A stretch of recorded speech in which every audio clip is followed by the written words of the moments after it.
already seen what's happening in Himachal, Uttarakhand, up to Sikkim and Arunachal due to blind industrialization, development, which is not, concerned about future. With many people, are fasting outdoors in the open sky in solidarity with our glaciers and nature, which we are trying to safeguard from rampant blind industrialization and so on. So our guest is Sonam Wangchuk, who has joined us from Ladakh. It's a long fast unto death, which will be in cycles of 21 days each. 21 days because that's the longest that Mahatma Gandhi fasted when Ladakh became a union territory, which was a very welcome step for all. But we expected the UT to have democracy in it. Kashmir, they are talking about restoring democracy, so why not Ladakh? It's all done by a lieutenant governor who comes from some other place, who knows nothing about Ladakh. In various, public meetings, gatherings, they had recommended Ladakh to be safeguarded under 6th schedule. Then they promised it very clearly in elections. India doesn't lack of any minerals or materials, but the biggest deficit in India today is trust deficit. Why has the government backtracked on its promise? The party has backtracked on promise. Our understanding is that there are industrial lobbies, business lobbies, mining lobbies that are putting pressure on the government. And we don't mean much to them. We are just meek tribal people. There are lots of debates of whether 6th schedule is good or not. So you should first see who is saying. When the British were asked to leave India, their statement was that if we leave India to Indians, they'll make a mockery of the democracy. As Gandhi said, we'll have our own problems, but it will be our problems to solve. A very warm welcome to our viewers in another episode of News Laundry interview. Today our guest is Ramon Magsaysay awardee. He is from Ladakh and an education reformist and climate activist. His story also inspired the movie Three Idiots. Since March 6th, he has been fasting unto death in the freezing temperatures in Ladakh. And this is not the first time. Last year too, he held a 5-day climate fast. We'll know from him why he has decided to fast unto death, what are his demands. So our guest is Sonam Wangchuk, who has joined us through Zoom link from Ladakh. Mr. Wangchuk, thank you so much for joining us from Ladakh. My first question is, everybody is working from home, I'm in studio and very comfortable, but you are fasting and could you tell us what is the temperature like in Ladakh and you are fasting under open skies? Yes, thank you very much and thank you, your viewers. With many people, are fasting outdoors in the open sky in solidarity with our glaciers and nature, which we are trying to safeguard from rampant blind industrialization and so on. So the temperatures here are unusually cold for March. Nighttime, I was looking, was roughly -15 with wind chill effect. And daytime it's fine, but it's been cloudy for some time. Now it is quite sunny. So let's move to the main topic of this interview is why have you decided to fast unto death? What are the main demands? First of all, it's a long fast unto death, which will be in cycles of 21 days each. We'll take a stock of how it goes. After 21 days because that's the longest that Mahatma Gandhi fasted in the struggle for India's independence. So we respect that and pay tribute to that, and therefore cycles of 21 days. The reason why we are doing that, for that you'll have to go back to 2019 when Ladakh became a union territory after separation from Jammu and Kashmir, which was a very welcome step for all. But we expected the UT to have democracy in it, a UT with legislative assembly. And what we found was it was a UT without legislative assembly, which means there is no public representation in decision making for how Ladakh is managed.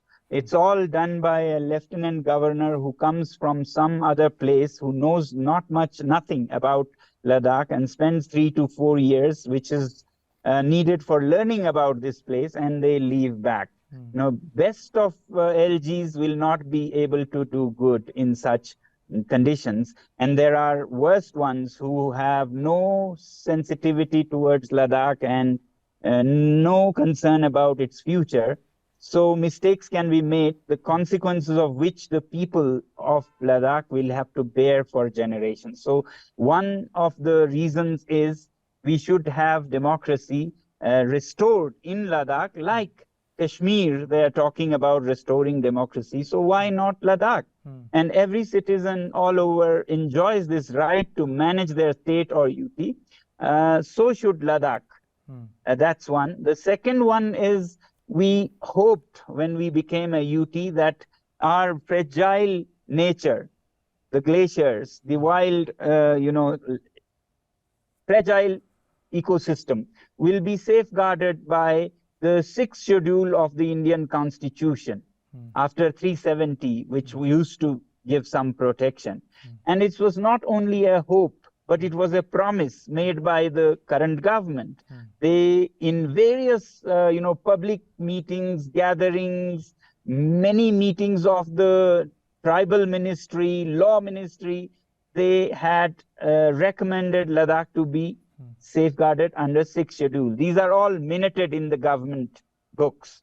Then they promised it very clearly in elections. First in 2019 parliament elections, then in the Hill Council elections. I have here the manifesto, declaration, where it says that Ladakh will be safeguarded under the sixth schedule of the Indian Constitution.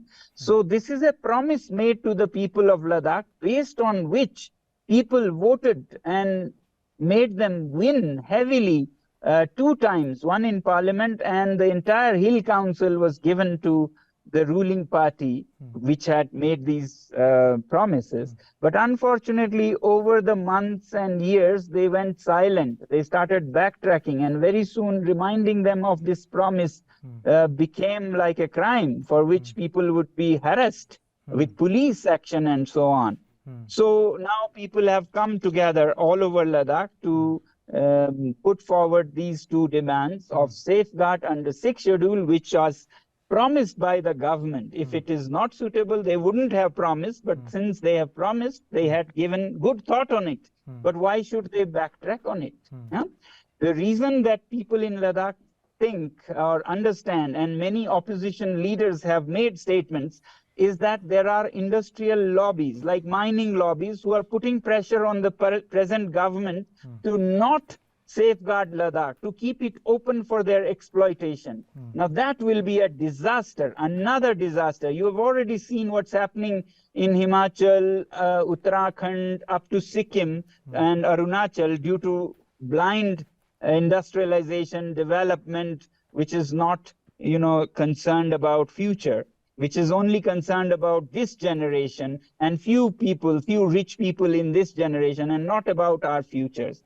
So therefore, people are protesting, so that the voice of the people will be at least equal and opposite to those of the pressure lobbies, the industrial lobbies that are making government, break their promise. So if our voice is equal and opposite, they can make a good, fair, balanced decision. So in a way, we are helping the government. And not just us in Ladakh, we appeal to people all over India, in different cities, to join us in this safeguarding of truth and trust in India. Yeah, which is very, very important. India doesn't lack of any minerals or materials, but the biggest shortage, biggest deficit in India today is trust deficit. Citizens are not able to trust the government.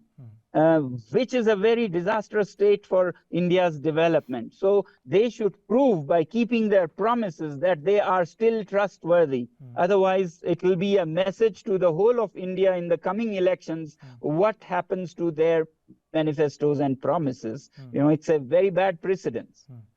So in one statement, you have answered all the questions that I've written down for you. Anyway, I have, you said it's a UT without democracy. But how can this democracy be restored in Ladakh? The only way is 6th schedule, or there are other ways also, other forms of governance that you can look at? Okay. There are two levels. One is you give a legislative assembly like in all states and many UTs. So you have a legislative assembly where there are members of legislative assembly and a chief minister, who are local people. Not somebody, parachuted from New Delhi. These chief ministers in all states take care of their own state. And in Ladakh's case, it is doubly, trebly more important because Ladakh is such a different ecosystem. It's like another planet. How can somebody who comes from Lucknow or Patna or Chandigarh lead Ladakh and develop Ladakh when they only see Ladakh for the first time when they land here? That will be disastrous for its development. It's a very sensitive, fragile place to be handled like this. So therefore, like all other states, we should get an assembly which will have the chief minister who decides how Ladakh should be developed. Now, the other part is 6th schedule, which is also an issue of democracy, actually. Now, India's constitution is so progressive that back in 1950, they kept provisions for sensitive, fragile regions, which have sensitive ecology and sensitive indigenous cultures, tribal cultures.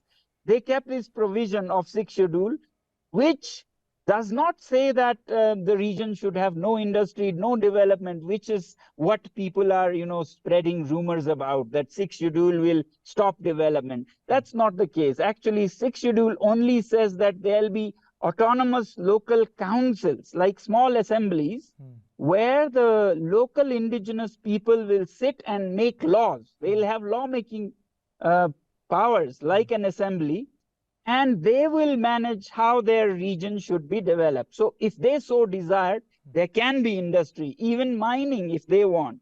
But if they don't want, there cannot be. So it should be left to local indigenous people because they would be more concerned about future generations than somebody who is parachuted from somewhere else. So that's what 6th schedule is.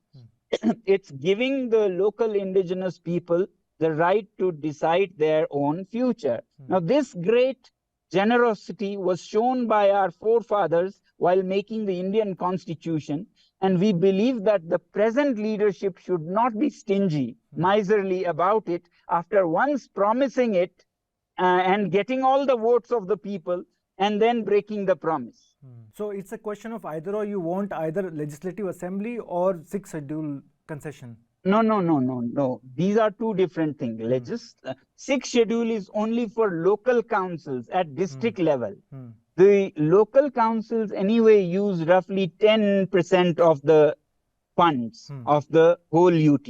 So even if 6th schedule is applied, it will only take care of 10-15% of the total budget of the region. The rest, 90% right now, lies with the LG. It's one person's whims and fancy, you could say, that decides how Ladakh should spend its budget. This person doesn't even come from a part of Ladakh to understand what the priorities are, what the concerns are. So that's the other level. The legislative assembly and the chief minister is needed for the overall decision of the budget and development of the region. And the 6th schedule is for local regional councils that will take care of their own regions. So you should understand, we have 8 tribes. like Changtang, where tourists go for Pangong Tso Lake or Chomoriri Lake. These are very sensitive, fragile ecosystems. If you have like blind development of hotel chains, of mining and so on, then this will be an ecological disaster for future generations.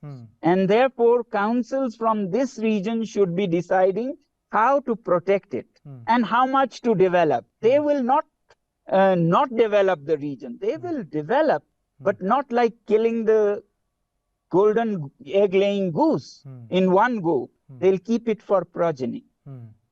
So, what additional powers would Ladakh get if the government agrees to 6th schedule demand of yours? So, as I said, it will get local councils at the district level, which have lawmaking powers, which will control how the land is used, how to develop the region, how employment and so on. All these things will be with the local councils.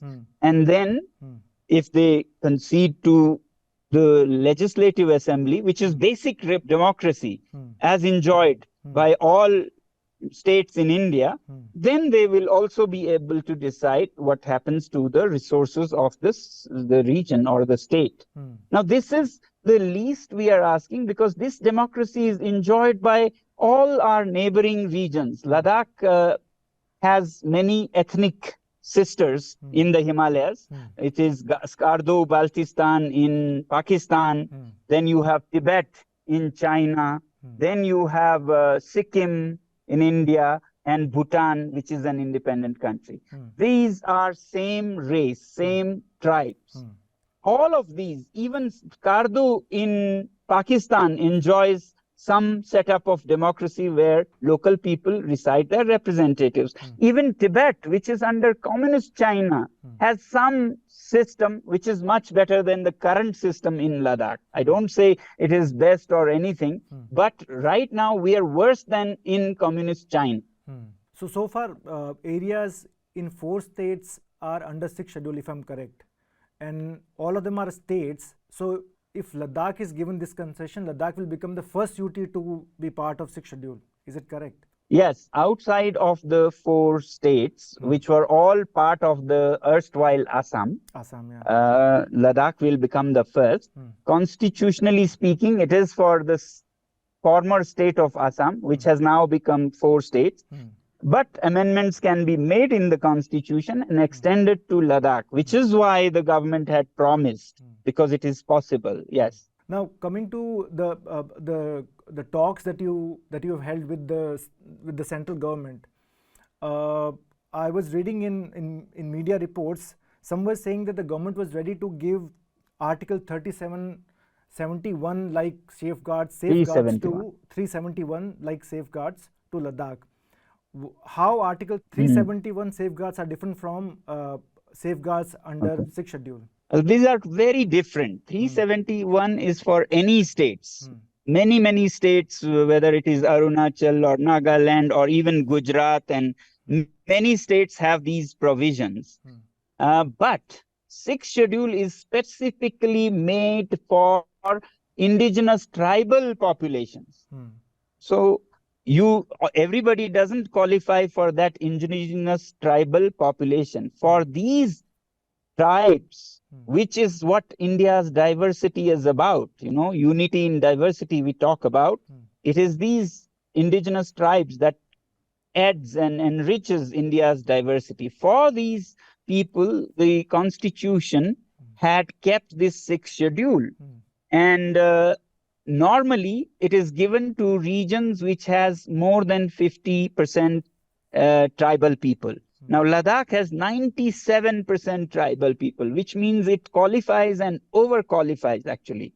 So it's a no-brainer to see that this is what is meant for Ladakh.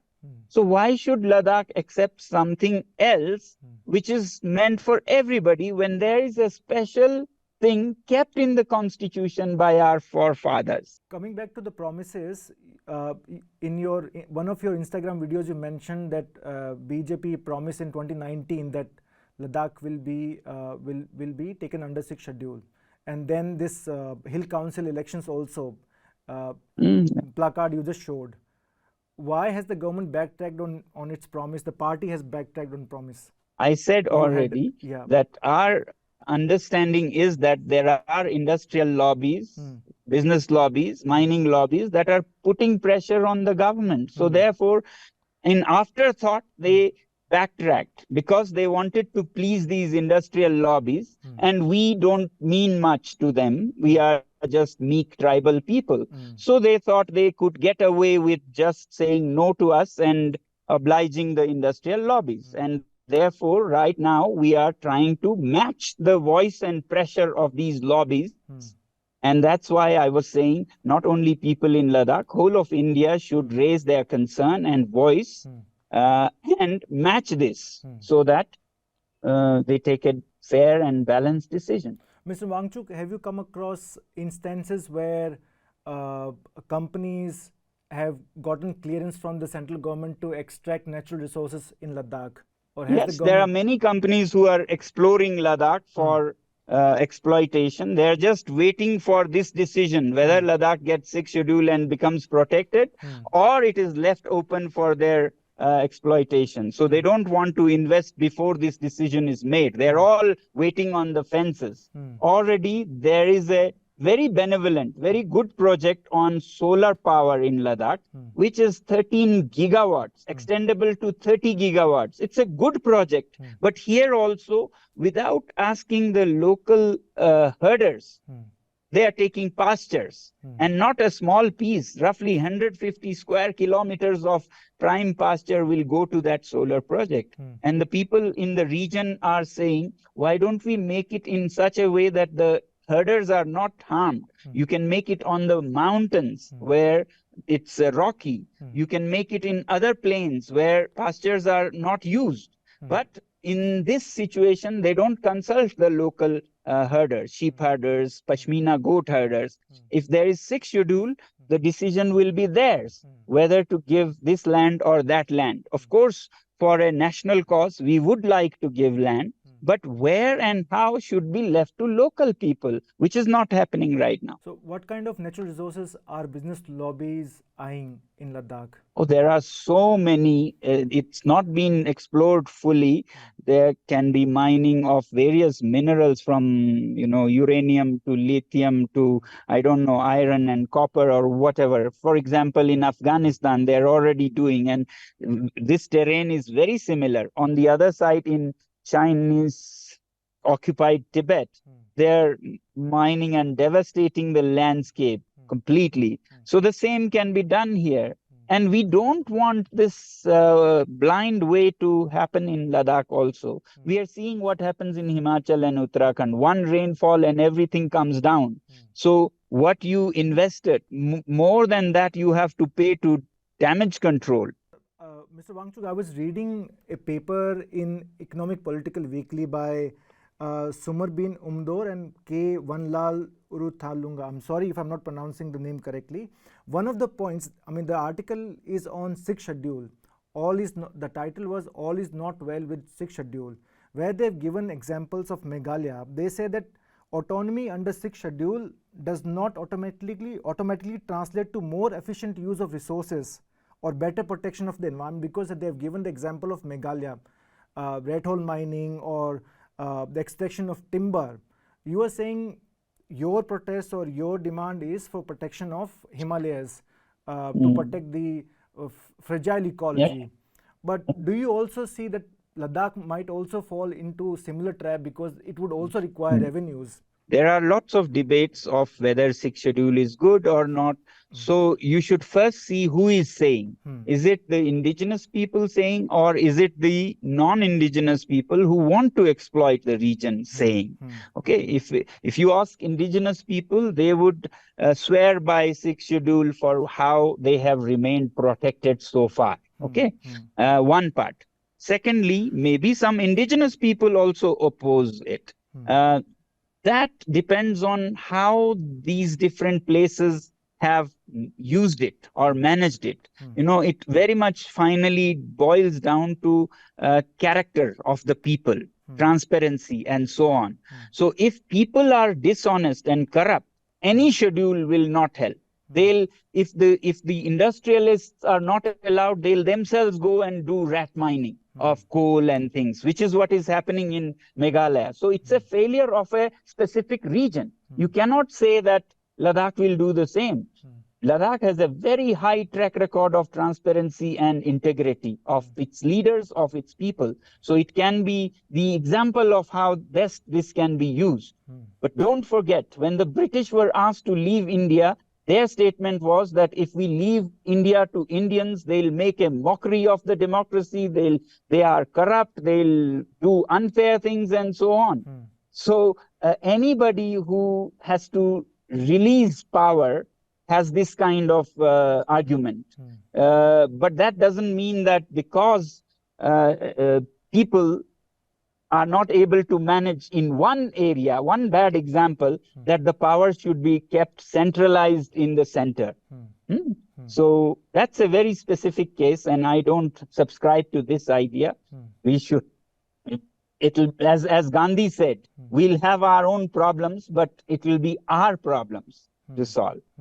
On this note, I think we'll end this interview. Mr. Wangchuk, thank you so much for joining us. Thank you very much. But I would like to say in the end that it's not just an issue of Ladakh. It's an issue of the entire India, and whole nation should support. Just like Ladakhi people have defended the nation, this is time that the nation ensures its safeguard of the people of Ladakh and the region of Ladakh. Also because this is a region where most of the glaciers of the third pole are. These glaciers of the Himalayas feed 1 billion people in North India. Entire North India, directly or indirectly, depends on these glaciers. So if you are careless about these concerns, very soon you'll see the effects in your own region. So also, it's also a struggle of truth, not just a few people here. If a political party and its leaders makes a promise, then we should hold accountable and make them keep the promise. Because otherwise, it will become a trend of trust deficit that no promises will be trusted anymore in this great country, which is not a good situation for this country. Thank you very much. Thank you so much, Mr. Wangchuk. But before you go, you have also given a call to people outside Ladakh to participate in your campaign. Under the campaign name is Friends of Ladakh, right? Could you tell us what is this Friends of Ladakh campaign and how you want people to participate in it? Oh, yeah, more than a campaign, it is to reach out to people who feel connected to Ladakh. All the lakhs and lakhs of tourists who have visited and felt the hospitality and friendship of people of Ladakh, and all the people who are, feeling for the causes of Ladakh. We want to form this Friends of Ladakh, Friends of Nature groups in different cities in India. We would look forward to, and we would expect them to support us. And we have also appealed to them, at least on Sundays, they could organize local events where they can keep a one-day fast, a one-day climate fast to support Ladakh and its glaciers. While I am on this 21 days, you could at least keep a one-day support fast. And if not fast, just come out and express your solidarity and write to the Honorable President, Prime Minister, Home Minister of the country, and post on social media. This will do a great support for our voice to reach the right places and not just that of the industrial lobbies. Okay, on that note, Mr. Wangchuk, again, thank you so much for joining us and taking time from a busy schedule.